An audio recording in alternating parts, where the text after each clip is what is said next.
Education is what's important. Training, preparation for the expected. Education, preparation for the unexpected. Good afternoon to the Krulak community. My name is Major Ian Brown. I'm the Operations Officer at the Brute Krulak Center for Innovation and Future Warfare. And on behalf of Marine Corps University, the Marine Corps University Foundation, and the Krulak Center, welcome back to the Brutecast, our series designed to connect the worlds of the warfighter and PME with the best in innovative and creative thought. Before we begin, please remember that all opinions expressed here are those of the individual and do not reflect the views of the Krulak Center, Marine Corps University, the United States Marine Corps, St. John's College, or any other agency of the U.S. government. So today is an exciting episode for two reasons. First, as we've been saying in our promotional materials, this marks the one-year anniversary of our first Brutecast episode. We launched it as a platform to help keep our Bren chairs and non-resident fellows and other contributors engaged with the MCU population as we all figured out how to try and work remotely during COVID. And it's been incredibly gratifying to look back at its growth and the number of very smart guests who've wanted to come on and discuss their areas of expertise to the benefit of our students and wider community of interest. So, second reason it's exciting, speaking of smart guests, we are honored to welcome today one of the smartest and most prolific contributors to professional military writing and discourse that we know. Ms. Olivia Garard is a former Marine captain who spent much of her time in uniform as one of the first Group 3 UAS MAGTF officers. She also worked for the Ellis Group inside the Futures Directorate of the Marine Corps Warfighting Lab before leaving active service. Ms. Garard has written extensively on future employment of UAS and future warfare in general in forums like the Strategy Bridge, War on the Rocks, Marine Corps Gazette, Orbis, and the U.S. Army War College's War Room. She has also published a good amount of poetry in places such as the Collateral Journal, the Wrath-Bearing Tree, and a forthcoming piece with the Line Literary Review, and my personal favorite, Every Brief Ever, which may be the only piece of poetry ever published on War on the Rocks. But the thing we've asked her to talk about today is her newly released book from Marine Corps University Press, an annotated guide to tactics, Karl von Clausewitz's Theory of the Combat. So, Olivia, welcome on board. And before I launch into my questions, if you want to have any opening comments, go ahead. Well, first, thank you so much for including me and then scheduling me for the one-year anniversary. Congrats on that, and I hope that this continues as another forum to help kind of disseminate knowledge about warfare and the professionalism of it. So I think that this is a tremendous opportunity, and really grateful to be here, as well as to help kind of be the next kind of iteration to promulgate this important text of Clausewitz's. Awesome, thank you. And no, we're very happy to have you here as part of our circle and our community of interest to talk about things that, you know, Marines specifically and our students here at MCU should be reading and thinking about.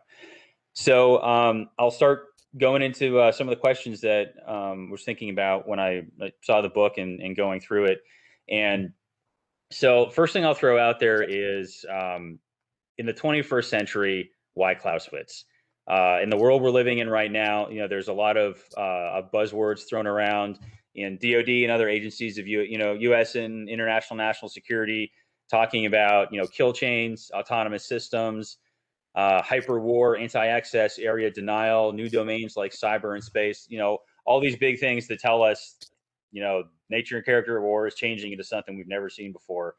Oh my goodness, right? So looking at all this churn, what pulled you back to look to a 19th century military theorist?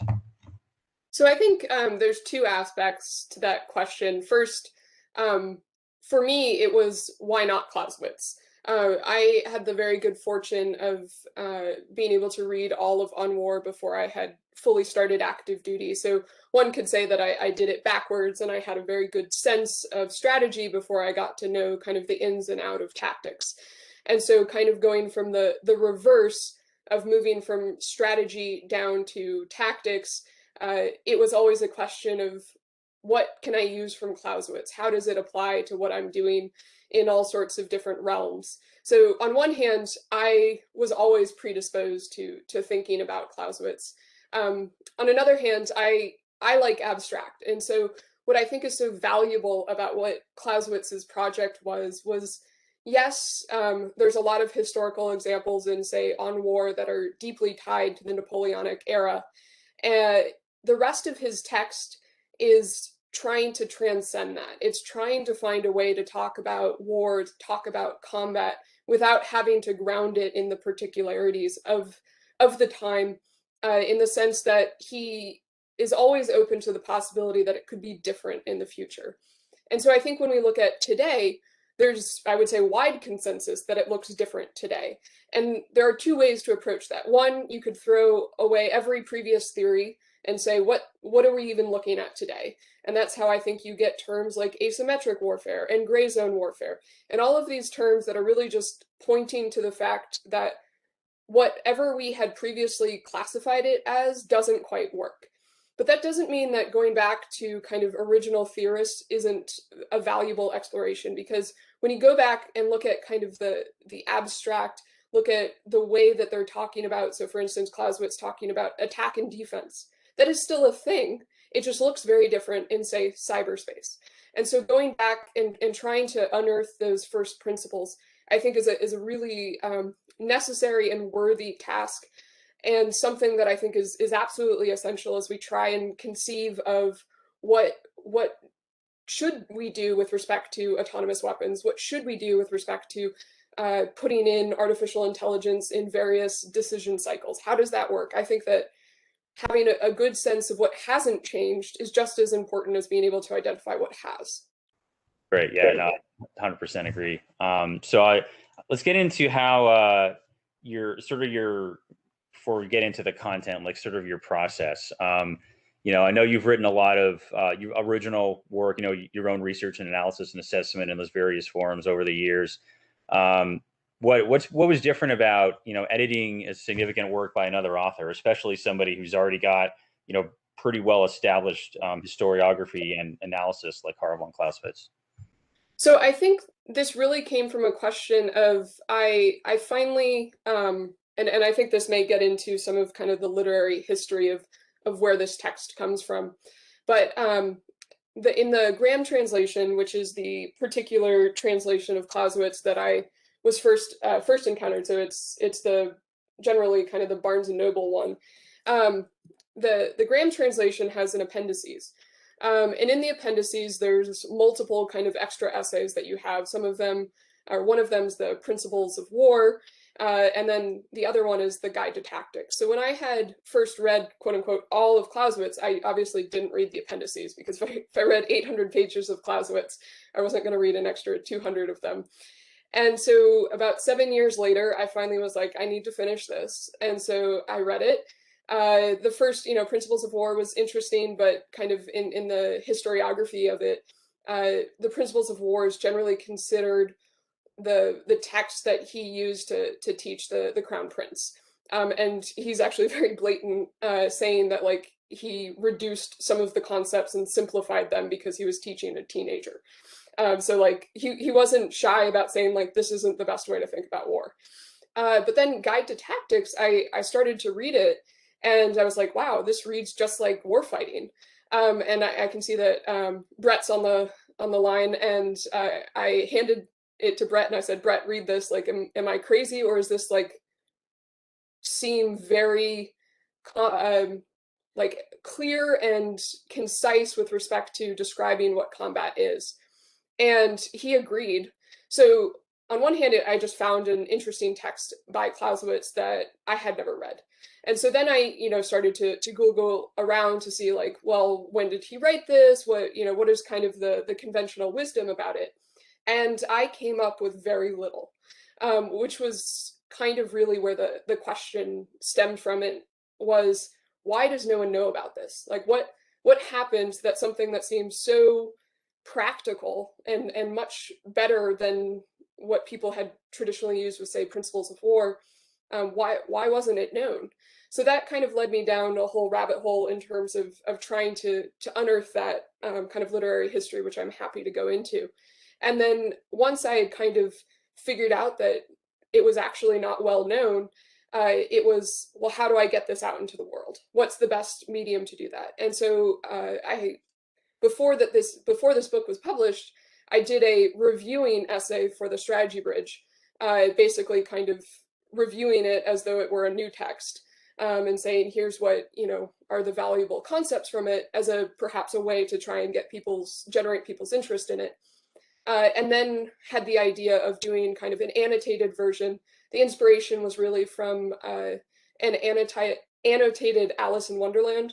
It was just kind of thinking of like, well, if I just get the text republished and put some comments about it, that's a way to get it out into the world. Because that really was what I thought was most valuable, was dissemination, was getting it into the hands of Marines to actually be able to engage with it themselves. Great. And we got so first question in the chat. I'll actually might as well explore this here right now. Mr. Daniel Sparks, you want to go ahead and ask your question to Olivia directly? Certainly. So for us slow retirees who are trying to keep up with your quick mind, you're saying that the annotated guide to tactics was actually, the sui generis was actually, it was an appendix to On War. And so like when we study it in command and staff, or like you before you were commissioned, we avoid the appendices, but there's salient data that's there that is more user accessible. Yes, so I think that actually like stems right into a question of kind of why does no one know about this? And so there's just kind of a really interesting publication history of On War. So first, I think most people know that he died before he considered it finished, and his wife published it in 1832. It was published in 10 volumes. The first 3 volumes are what are conventionally known as On War. In that iteration, which this is the German version, the 3 kind of versions of vom Krieg are what are in here, and that includes the appendices. The first English translation of On War was the Graham translation, which again is the kind of the Barnes & Noble one. You can also find it online. And Graham translated it in 1873.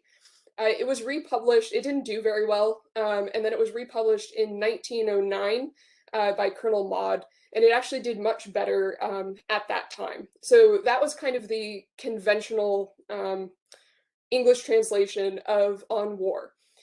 In 1943, Joles published his version of On War, and I think if you look at the actual text itself, the Joles translation and the Graham translation are like fairly similar. There's still some differences, but they're fairly similar. During that time, though, 1952, Werner Hallweg, who is the kind of main German scholar who was able to collect a lot of Clausewitz's works, realized that the vom Krieg edition that both Joles and Graham used had actually, to some extent, been corrupted. It was not corrupted by Marie, it was actually corrupted by her brother. There is some modifications in grammar and stuff. The most significant is what was changed in Book 8, Chapter 6b, and it was trying to make the military have more influence in the cabinet. So there are significant changes, but not enough that it actually, I would say, and there are other scholars who support this, renders the Graham or the Joles text inadequate. But given the fact that there was a more accurate vom Krieg to translate from, you end up getting what probably all of you have read, which is the Howard and Perret version. What's interesting, though, in the Howard and Perret version of On War is that there's no appendices. When they went, there was a whole conference in Princeton coming out of, if you're familiar with the makers of modern strategy, the first iteration of that with Edward Mead Earle, there was a whole kind of strategy seminars that came up, and out of it, Peter Perret had kind of contracted with Princeton University Press to translate all of Clausewitz's works, which I really wish had happened. But they only ended up finishing the this most common edition, which came out in 1976. And again, it didn't have any of the appendices, but it did have the corrections for what Marie's brother had introduced into the German text.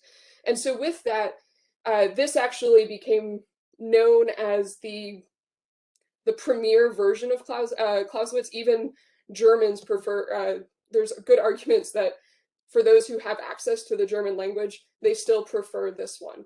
There is some definite issues with translation that I won't get into here.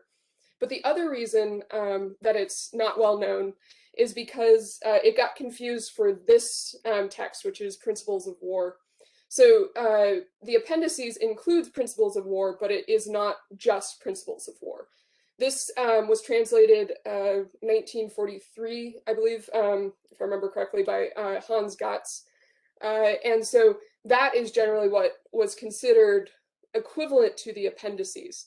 But if you actually look at what is in the Graham translation and what is actually in the German edition, which actually, this is the German edition that Howard and Prey translated from, and it's the Guide to Tactics is in here.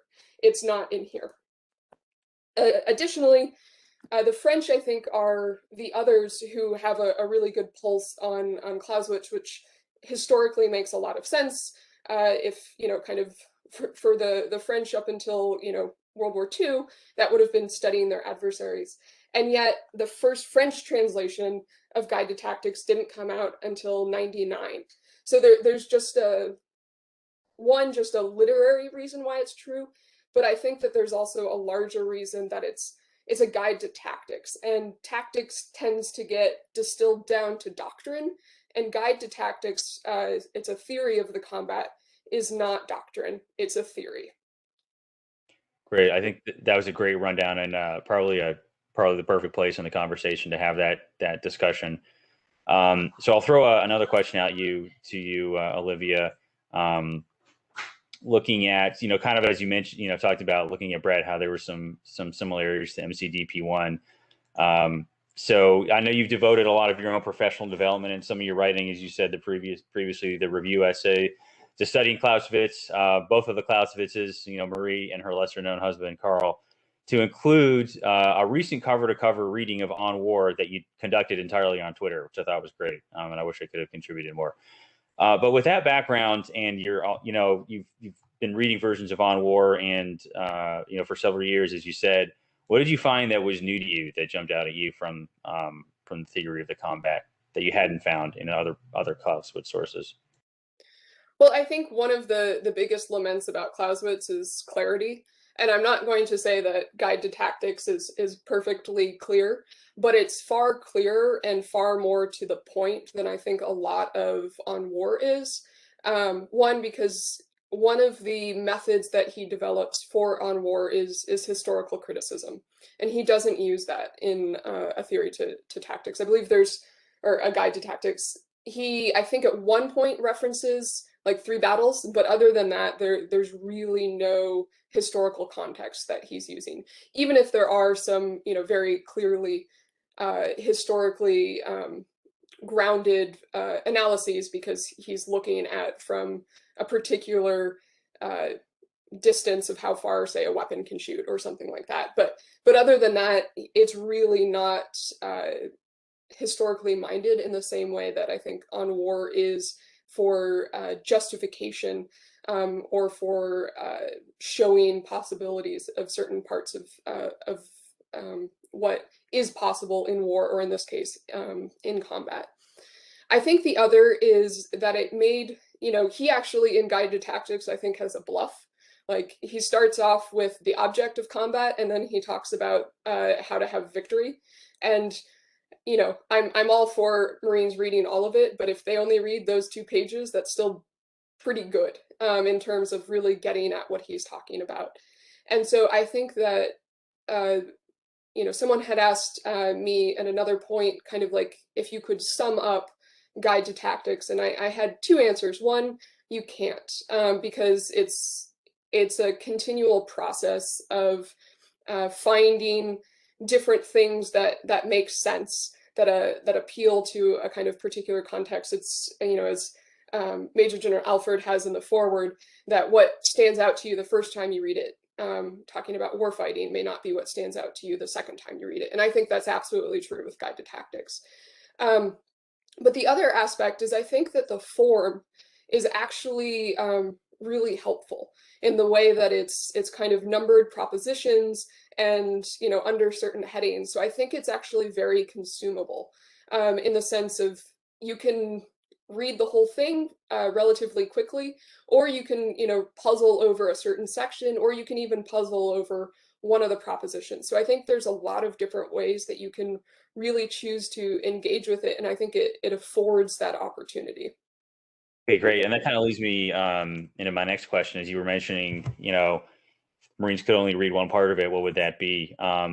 It's pretty clear, you know, from how you edited the volume, you know, from the perspective of a leader of Marines, you know, with reinforcing fires from, you know, Brett Friedman, who's on the line, and Major General Alford to kind of help drive that point home. So, you know, if Marines were to read beyond those two things there, what would you hope that today's Marine can glean from the annotated guide that's going to help them on, you know, that whether it's hyper fast or highly technical or complex, that today's battlefield? So I think one of the interesting places that I think is worth spending time on is actually when he's talking is talking specifically about, say, the extent of the front. And he's talking about these like very spatial relations. But he's not talking about it, I think, in a completely like Napoleonic context. He's talking about, you know, like how wide is it actually, if I were to distribute all of my forces, and he's clearly thinking on a battlefield, but if I were to distribute my forces based on all the different domains that I have access to, you know, how does that look? And I think that he doesn't give the answer to that, but I think he gives a way to start to question that. And as we're wrestling with how do you have, you know, good combined arms that use that employ cyber and the electromagnetic spectrum, perhaps shaped by the by operations in the information environment, and then also using more conventional type military force. I think there's a way to think through that, because again, he's trying to take a step back and figure out, how do I describe this force without having to say I have 100 men in a line. Great, thanks. I was cranking out some notes there to follow up on. So you know, in mentioning that distribution of forces and the domains of today, I know one of the other questions I sent you was that a lot of today's discussion, you know, where we're talking about various domains, also talks about competition below the threshold of armed conflict, you know, below the kinetic level, where, you know, the sort of the tactics of combat's not happening, right? And if we get to that point, we potentially failed. But does the annotated guide offer anything to someone in that context who's trying to avoid, actually engaging a weapon? Maybe something in terms of how those forces are distributed, or how you're otherwise influencing your adversary? Absolutely. One of the ideas, and it's under the aim of the plan, and he talks about that the aim of the plan is destruction of the adversary. But he also says that may not happen. And if you actually look at what causes victory, the 7 factors, if I remember correctly, 6 of them are moral. Only 1 of them is physical destruction. The rest are some sort of fear or expectation or something. They're all psychological aspects.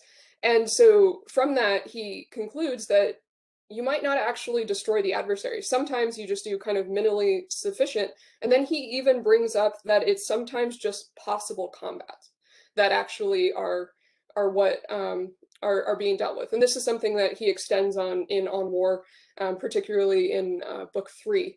But the idea of possible combats, I think, is really kind of what is being used in conflict, or below the threshold of armed conflict, is always possibilities. And if you can convince the adversary that if we follow through, this certain action is going to happen, and that adversary does not want it, then you're always going to stay beyond that. Certainly there's an assumption that I believe Clausewitz has that you can't bluff. In On War, he gets more specific about this, that he's very much against deception. The only reason that he thinks that's necessary is if you are so weak that pretty much you have no other hope than to say bluff and try and, bet really big that like you could convince the adversary otherwise. But other than that, he is definitely not a proponent of that. And that's because he thinks that it's just as much going to fail as it's going to succeed. Yeah, that's interesting. And I do want to explore some of those things here. I want to go back, first of all, to the different factors of victory that you mentioned, how the vast majority of them are actually at a sort of a non-material level. Can you expand on that a little bit, and how in the theory of the combat does he, say whether it's actual combat or possible combat, as you mentioned, how can those things be, if you've got all these avenues of victory and only one is sort of kinetic, how do you use those other kinetic aspects to achieve more of those moral factors of victory? Well, I think that really is the question of how to be successful in combat is, when do you need to use decisive force to destroy, and when can you posture, threaten, create a situation that demonstrates to the adversary a possible combat that then is going to lead them to kind of give up their will. And so I think part of this is descriptive. So, it's not in a sense that he's prescribing that if you do X, Y, and Z, you're always going to be able to convince your adversary in a certain way. But, looking at the theory of victory, one, if his loss is excessive, that's very much, a physical relationship. But then, if you start to worry about the efficiency of the whole and too much shaken, that's, how well is the discipline? How well is the order? Can it, sustain either the shock or surprise that it encountered? Disadvantageous ground, fearing excessive loss. And so part of this is, going to perhaps require some force or some ability to maneuver with respect to the adversary. But then it really becomes, how does the adversary perceive this? And so it's, I would say, more implicit in Guide to Tactics, but certainly more explicit in On War is really judging your adversary correctly, is having a good idea of what the adversary wants and what they're willing to fight for, and then being able to employ force appropriately with respect to that. And again, I could go through the rest, surprise. And so what I think is just so interesting about this, and this I think perhaps will help situate Guide to Tactics with respect to On War. On War is not Guide to Tactics expanded. On War is really the both beyond and beside. So all the elements within Guide to Tactics, I think, find a maturation and perhaps even a transcendence in On War. But if you look at Book 4, The Combat, there is so much that you read in Guide to Tactics that is in Book 4 of On War. And what's interesting is that the 7 factors that he has for the theory of victory actually gets whittled down to 3 in On War. And the 3 in On War are physical loss, loss of moral force, and the adversary gives up their intentions. And so these are just more specific ways that may happen. So, if the distortion of your order of battle is such that you don't think that you're going to be effective or efficient, that's implied in moral force for Clausewitz, as he describes it in On War. So I think that there's, again, not a prescription, and that's because I think that's Clausewitz's method, not to give a particular, this is how you do it, but this is how you think about it. And then if you consider your particularities, then reflecting on it, you have a better idea of how you might actually go about that. Okay, great. Now I want to jump over to what you just mentioned about his comments on deception, which I I don't sort of specifically recall anything from On War where he goes one way or the other about that, but I'm comparing that. There's a heavy influence of Clausewitz on MCDP1, right? But there's also a heavy influence of Sun Tzu on MCDP1, and Sun Tzu is all about deception. It was like that was the acme of wars, deception, or something like that. Do you? I guess one. Do you think is he being influenced by a particular historical experience of his own that somehow led him to think, deception was just not effective or not achievable per se with the tools that were available in Napoleon's time, or was it just the zeitgeist of Napoleon's time that deception is not the honorable way of warfare, that we're just going to smash against each other and that's the way to do it, or does he sort of have a different conception maybe of deception as opposed to what we might think of that today? Because I know today I think we talk a lot about how deception is a way to gain an asymmetric advantage, and there's a lot of tools to do that in all the domains available to us today. No, that's a great question, and I think that's not as well grounded in Guide to Tactics. I think the closest that you can get is he's absolutely about cover and concealment. Like he's absolutely about that.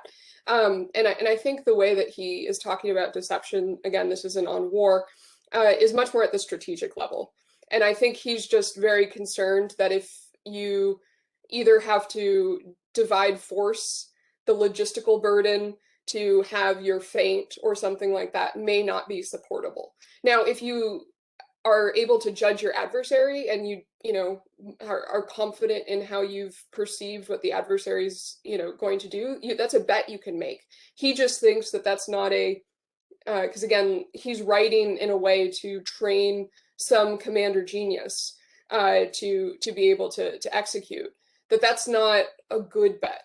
That doesn't mean it's not possible, because again, he, I think, very much ties it to deception is in a way tied to being a weaker force, that if you can't overpower, then that's when you would do it. But if you can, then you shouldn't do it. So that's, I think, the best way to look at it. And so if we're going closer, or if we find deception more advantageous, there's a question that we should at least ask ourselves, and it may be true for the Marine Corps, it may not, it may be true for the DoD writ large. Is there a sense in which we are weaker in some capacity, that's something that's advantageous? Because he's very concerned with war as a problem of knowledge.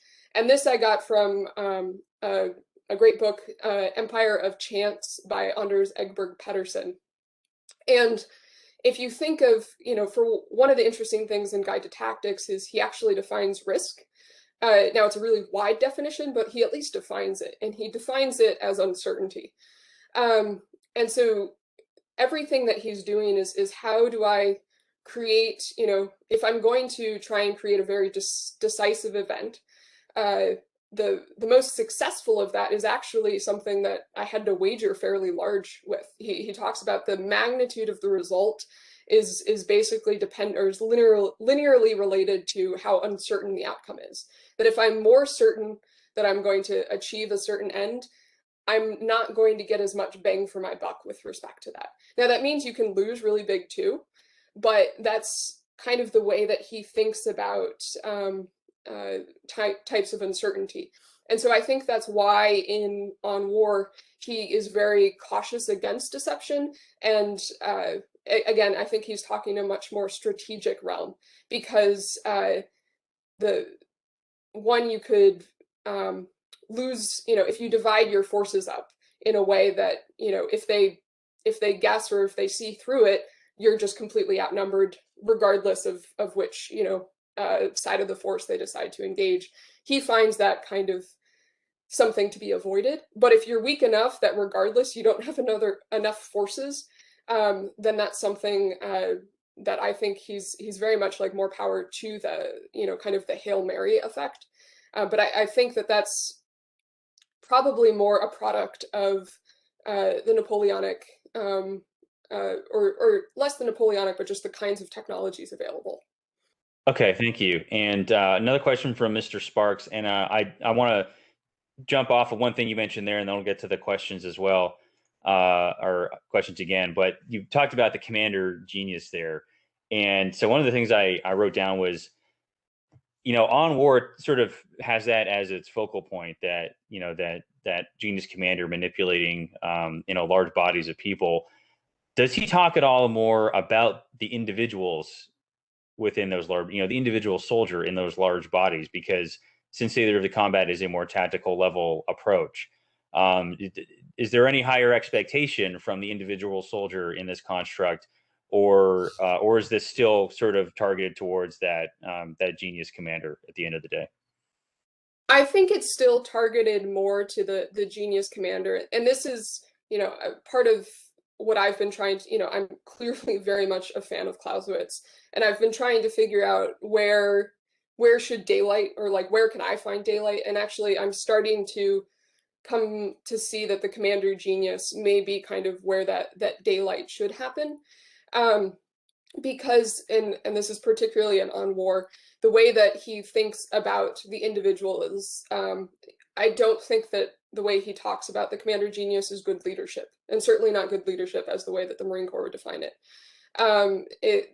It is very much a product of the kind of form of combat that they were operating under, that he talks a lot about it in terms of a very mechanistic and almost automatic sense, which is actually particularly ironic if we're starting to think about how we would have artificial intelligence systems in there, that you can actually think of the way that he's talking about the troops, and I'm talking more in On War, but it's definitely in Guide to Tactics to some extent.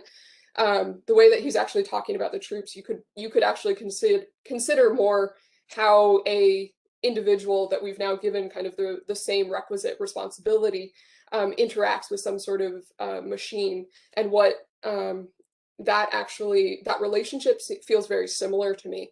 The other thing with respect to the commander genius, the way he talks about the commander at the end of Guide to Tactics is less about genius and still more about the commander. So I think that the commander he's talking about can be subordinate commanders compared to, so kind of any sort of leader at any level. I think you can read the commander in Guide to Tactics, whereas the commander, and he doesn't use commander genius, I use commander genius to describe it, just to highlight that he's really focusing on both of those elements.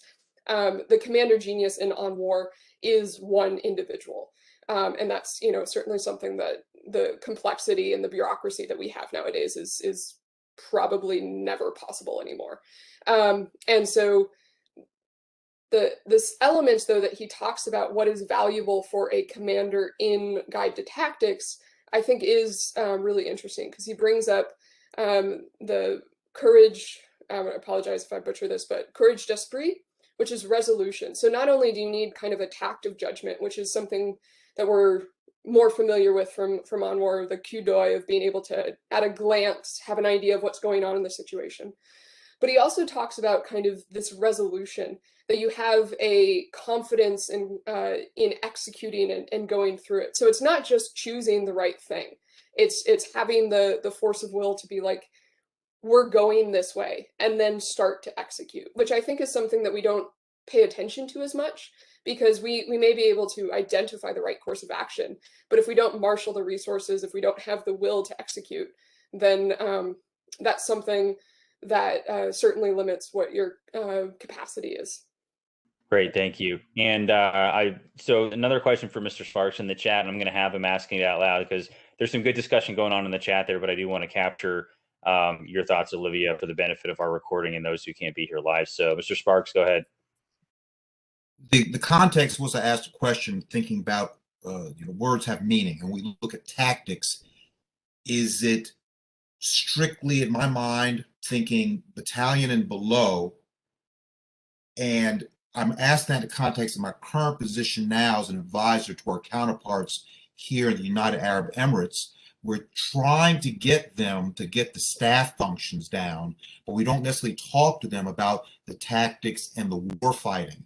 So when your publication popped up on LinkedIn about Annotated Guide to Tactics, I'm going to take this, distill it down for the translation, no copyright infringement there, in Arabic, to try and get them to think along classic war fighting. they are very energetic here, and they like our teaching, but they will always say we're only 50 years old. We're not as advanced as the U.S. is. Well, I can say, well, listen, Clausewitz was here prior to the Marine Corps and the Army existing, and this is a basis. But the definition and the usage of the word tactics in that context to them is what I'm trying to nail down, because they do all their fighting at brigade and below, and their brigade is actually a reinforced battalion at most, and they don't do combined arms whatsoever. So hopefully that's enough grist there for you to distill out an answer, ma'am. No, absolutely.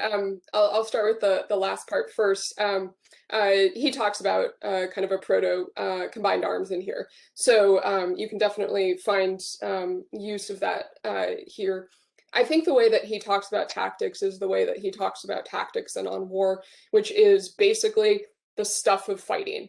And that can even go up to a division, the MEF level, that the doing of the fighting is tactics in Clausewitz's mind.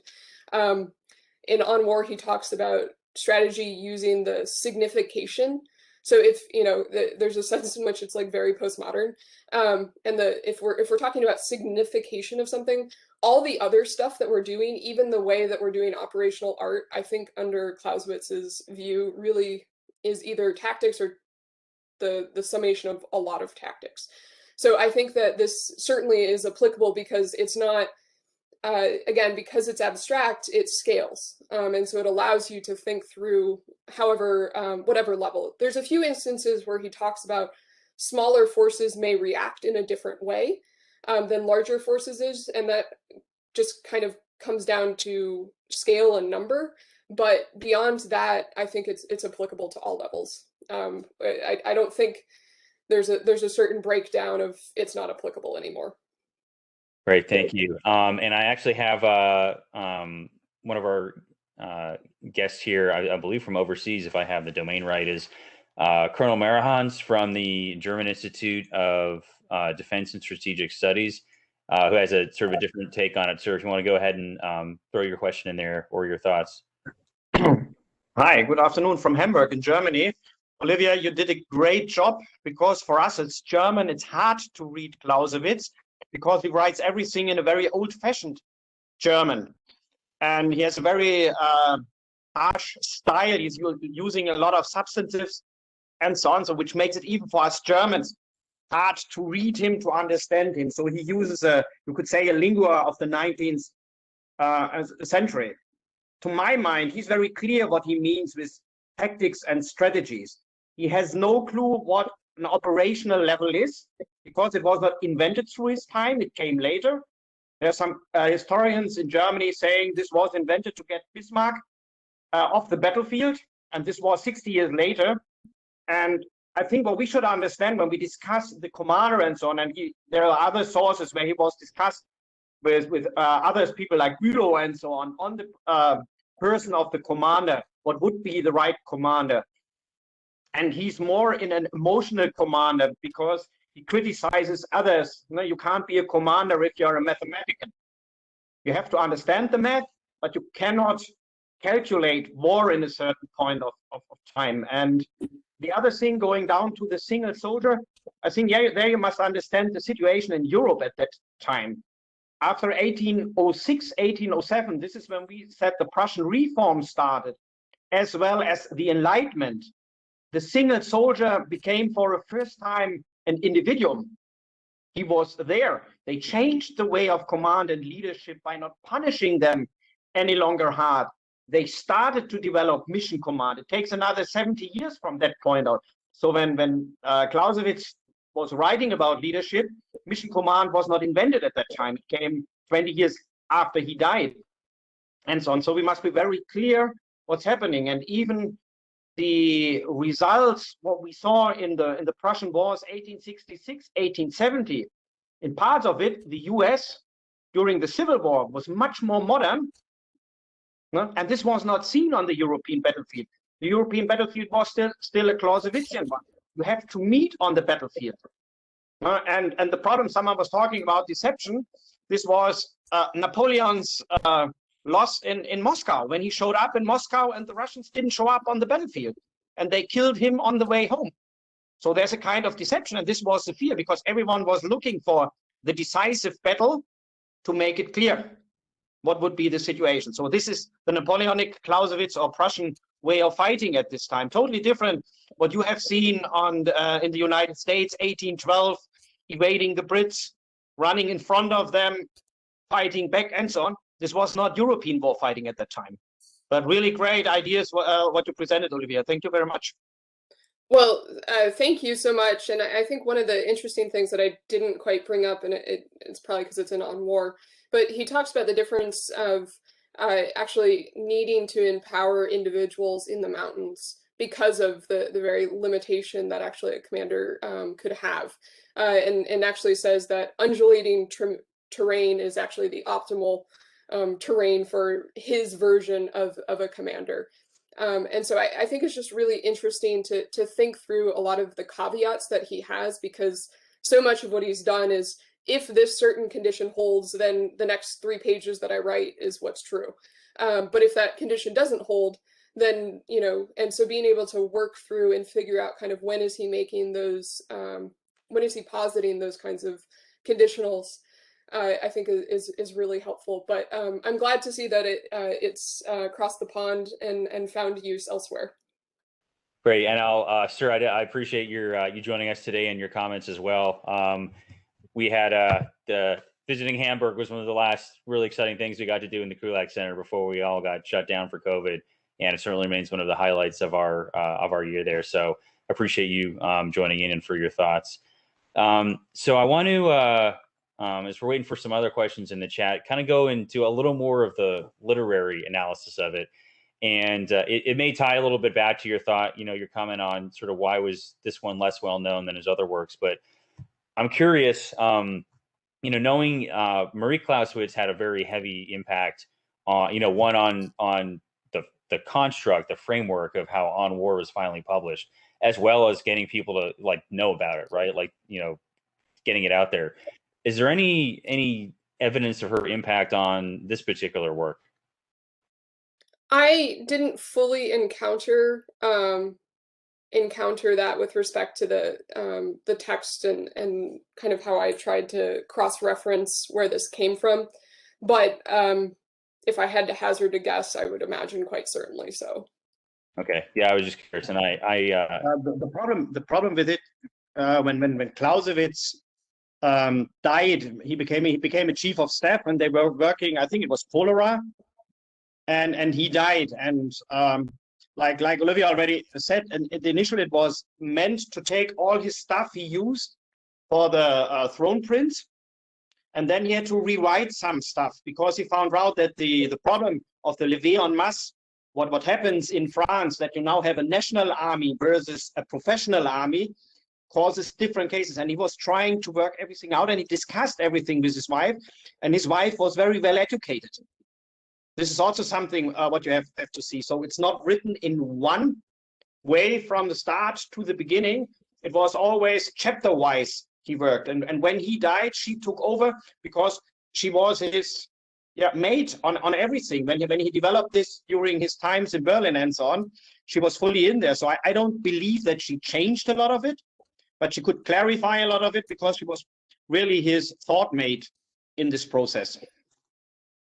Oh, absolutely. I think I've encountered evidence or seen from, I think it was Hugh Strachan, that he wrote it in her study. So, you know, the mixing of the minds, I really wish I could have know exactly what she contributed.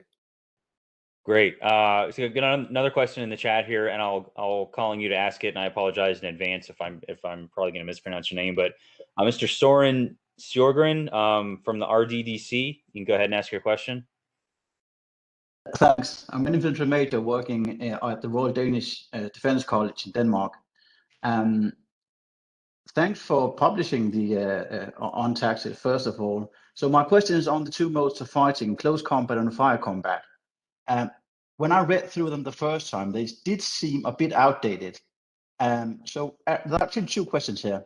How do you think we can use Clausewitz's two modes of fighting to think through modern combat that could be what is actually close fighting in the cyber domain? What would close fighting look at like at sea, for instance? Which leads to the second question. Is it fair to the original theory to bend Clausewitz that much in order to get things going? So I think with respect to the fire combat and close combat, this I think goes back to what I got from Anders Egbert Pedersen about kind of looking at Clausewitz from an epistemological view, is that he talks about fire combat as more or less probable, and he talks about close combat as more certain. And so looking at the distinction between the two kinds of fighting based on the kind, basically cause and effect or probability, I think kind of resorts a lot of the types of weapon systems we have now. So if you think of, say, a Hellfire, that actually, even though that's air and we would tend to think of that more in the fires aspect, I would actually put that more in the close combat because there's more certainty in terms of what that is going to be because we've been able to weaponeer so successfully. Whereas perhaps some cyber fires are actually, you know, more or less probable, that we don't necessarily have the same kind of certainty of that action. And so I find that a very helpful way to think through it. It certainly, when I think of, say, operations in the information environment, that seems very applicable because we are playing with things that are definitely more or less probable and not certain in the way that being able to occupy a piece of terrain would be. So that I find very helpful. As to your question of kind of bending him, I think it depends on how your kind of what your goals are. And my goal with respect to publishing this is giving Marines and others a avenue to think through the changing character of warfare that we're all experiencing right now, and in a different way. And, you know, perhaps this is, you know, a sidestep away from it. I mean, this is one in English translation, so I'm not even using the German, which is already a step away from kind of his original thought. And so I think that perhaps, you know, one could argue that, you know, because I know in the text we have talked about how fires combat you can kind of think about as fires, and close combat you can kind of think about maneuver. I think that's just an analogy to help, and again, this was mostly geared towards Marines, but to all military members, as a way to kind of create an analogy to think through it. I think it's similar to, you know, reading about the Iliad to understand war. Like, is, you know, Achilles really what fight, or, you know, is how Achilles fights really how fighting happens? No, but you can read what Achilles does and see kind of elements that I think resonate. And so I'm okay with that kind of use and interpretation. And I think that that's really what this was meant for. And that's why it's an annotated version, is kind of comments on it, and encouraging others to kind of create their own dialogue of understanding of, like, I don't think this premise holds anymore. Like, you know, talking about encirclement is just not something we can do anymore. And I think that that's a worthwhile task. All right. We're coming down to the top of the hour here, and I am conscious that for at least some of us in uniform, we're very close to a 96 here. So I'll got one last question for you, and then I'll let you have any closing comments and thoughts, and we can wrap it up. So well, the final thing is not so much about the book itself, but now that you finished this and you've got this out there in the public domain, what else are you working on right now? Do you have some more on Clausewitz that you're churning on, or projects in other directions? I have a article that'll be coming out later this year that's looking at alliances and allies, and how those informed kind of Clausewitz's theory, and kind of conceiving of allies as alive and reactive means, and seeing that as also a way that the political level is kind of how that came to the fore, was having to kind of reconcile what allies and alliances meant based on kind of the structure of his argument. So that's I would say the main thing that I have in the future. Okay, and is that with a specific publication that you're trying to get it out to? It's should be with the Philosophical Journal of Conflict and Violence, which is a mouthful. Yeah, I was going to say I'm not familiar with that one, but I'll add it to my my reading list. Okay, great. I'm happy to turn it back to you for a couple minutes for any final thoughts and comments on the book, the discussion, or anything else you want to cover. Thank you so much for the engagement and for listening. Check out the Marine Corps University Press to either download a PDF version or go on their website or email them to request hard copies of this. I think people will notice that there's a lot of white space in the text, and that's intentional. If you get a paper copy, write in it, put Post-it notes, put all sorts of things in it, make it yours. And if you get a PDF copy, put memes in it, put web links, whatever is the best way for you to kind of engage with it. Because I think, as was clear in this discussion, he's not 100% right, and figure out where it breaks down. And I think in doing that, it'll be really enlightening to think through kind of where warfare may go in the future. Awesome, thank you. Okay, well, I think with that, we'll call it a day here. So to Olivia Garard again, thank you for coming on the Brewcast on our 1-year anniversary edition. Can't think of a better way to talk about concepts about warfare than one of the grandmasters of the theory behind it himself. And it's also exciting to have, realizing that there are still new things to be said and found about people who've been around for a while, and new insights to be gained. So we appreciate you and Marine Corps University Press doing the work to get that out to a wider audience. To everyone in our audience, thanks for joining us. Those of you here in the U.S., have a great long weekend for Memorial Day. The Brewcast will be back next week. We will be joined by Colonel Wendell Leimbach, who is the director of the DoD's Joint Intermediate Force Capabilities Office, where he'll be talking about intermediate force capabilities, seizing the initiative below the level of armed conflict. So we hope you can all join us for that next week. Thank you. Education is what's important. Training, preparation for the expected. Education, preparation for the unexpected.